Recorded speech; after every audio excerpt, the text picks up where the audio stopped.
administration.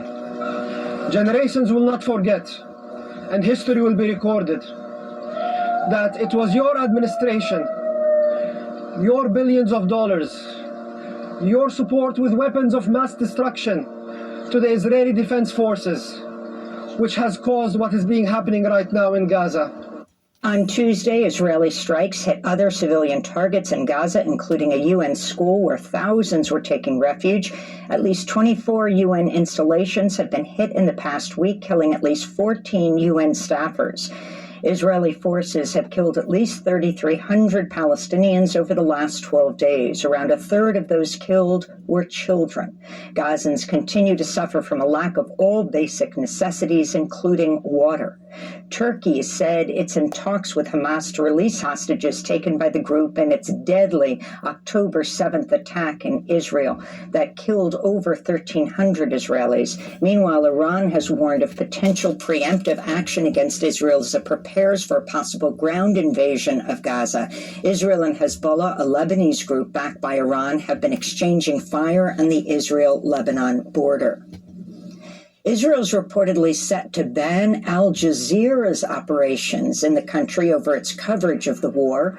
Al Jazeera is one of the few global media networks that has reporters on the ground in Gaza. In related news, the Committee to Protect Journalists said at least 17 media workers have been killed since the start of the war, 13 of them Palestinian, 3 Israeli, and 1 Lebanese. Here in the United States, Jewish Voice for Peace and other groups are rallying in Washington, D.C. today to demand an immediate ceasefire. 24 rabbis are leading prayers and mass civil disobedience. Meanwhile, inside the White House and other government buildings, staffers have shared with reporters the challenges in calling out Israel's crimes against Palestinians. Government employees say they fear possible retaliation for even raising the issue of humanitarian protections or restraining Israel. 6 months of war in Sudan have plunged the country into one of the worst humanitarian nightmares in recent history, killing up to 9,000 people and displacing over 5 million. That was a stark warning issued by the United Nations, which said at least 25 million people in Sudan are also in need of urgent humanitarian relief. Humanitarian aid relief has been hindered by violence between the Sudanese army and the Rapid Support Forces since fighting broke out in April. The healthcare situation is also dire, as many medical facilities in conflict areas have been shuttered. Human rights groups have condemned the ongoing targeting and killing of civilians and journalists. The Committee to Protect Journalists is demanding an investigation into the October 10th killing of Sudanese journalist Halima Idris Salim, who died after RSF fighters reportedly ran over her with a vehicle while she covered the conflict in the city of Omdurman.